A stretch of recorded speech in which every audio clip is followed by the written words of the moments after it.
Breaking news. Pakistan మట్టి కరిపించిన Bharat. Asia cup ఫైనల్లో పాకిస్తాన్ను team India మట్టి కరిపించి 9వ టైటిల్ను ఖాతాలో వేసుకుంది. 147 పరుగుల టార్గెట్తో బరిలోకి దిగిన భారత్ ఆరంభంలో 20 రన్స్కే కీలక 3 వికెట్లు కోల్పోయి కష్టాల్లో పడింది. ఆ తర్వాత తిలక్, దుబే రాణించారు. చివరి వరకు ఉత్కంఠభరితంగా సాగిన తుది పోరులో అద్భుతంగా పోరాడి జట్టుకు చిరస్మరణీయ విజయాన్ని అందించారు.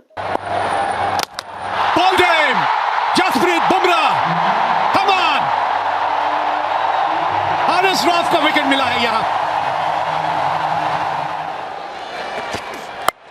एक और बड़ा हिट लगाया है और छक्का, छक्के के साथ ओवर खत्म किया।